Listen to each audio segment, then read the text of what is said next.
আজকে অবৈধ অনৈতিক আজকে এই খুনি ফ্যাসিস্ট হাসিনার বিদায় হয়েছে।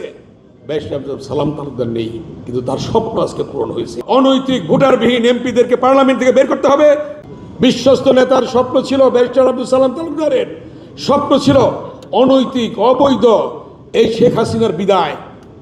সে বিদায় হয়েছে, কিন্তু দেখে যেতে পারলেন না, কিন্তু তার স্বপ্ন পূরণ হয়েছে। আজকে অবৈধ অনৈতিক আজকে এই খুনি ফ্যাসিস্ট হাসিনার বিদায় হয়েছে। সালাম তালুকদার নেই, কিন্তু তার স্বপ্ন আজকে পূরণ হয়েছে।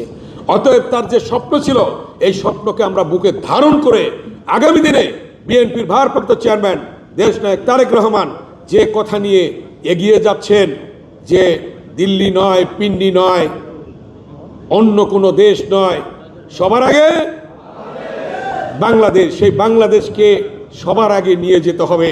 এবং সুদূর প্রসারী চিন্তা দিয়ে যে সেই বেগম খালেদা জিয়ার মতো, ব্যারিস্টার সালাম তালুকদারের মতো যে কথা বলেছিলেন যে দেশ যাবে কোন পথে, ফয়সালা হবে রাজপথে, সেই রাজপথে ফয়সালা হয়েছে। এটা দেশনেত্রী বেগম খালেদা জিয়ার কথা ছিল, ব্যারিস্টার আব্দুল সালাম তালুকদারের কথা ছিল। সে রাজপথ ছাড়া কোনো ফয়সালা কোনো ইতিহাসে হয় নাই। 52 ভাষা আন্দোলনে হয় নাই, 52 ভাষা আন্দোলনের রাজপথে হয়েছে। এক্সট্রিম মশার কয়েল প্ল্যান্ট ফাইবার দিয়ে তৈরি, ডেঙ্গু চিকুনগুনিয়া বাহি সহ যে কোনো মশার বিরুদ্ধে দেয় এক্সট্রিম সুরক্ষা। 62 শিক্ষা আন্দোলনের রাজপথে হয়েছে, 69 গণ অভ্যুত্থানের রাজপথে হয়েছে, 71 মুক্তিযুদ্ধ ক্রান্তিকালে শহীদ রাষ্ট্রপতি জিয়াউর রহমানের স্বাধীনতার ঘোষণার মধ্য দিয়ে রাজপথে হয়েছে, সশস্ত্র সংগ্রাম শুরু হয়েছে, মুক্তিযুদ্ধ শুরু হয়েছে।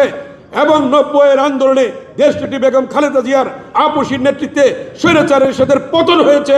এবং আজকে এই 16 বছরে দেশনায়ক তারেক রহমানের নেতৃত্বে 1 দশক আন্দোলনের পরবর্তীতে সর্বশেষ যে কথাটি তার মুখ দিয়ে প্রতিধ্বনিত হয়েছিল যে প্রথমে বের করতে হবে অবৈধ অনৈতিক ভোটারবিহীন এমপিদেরকে পার্লামেন্ট থেকে বের করতে হবে, জনগণ বের করবে।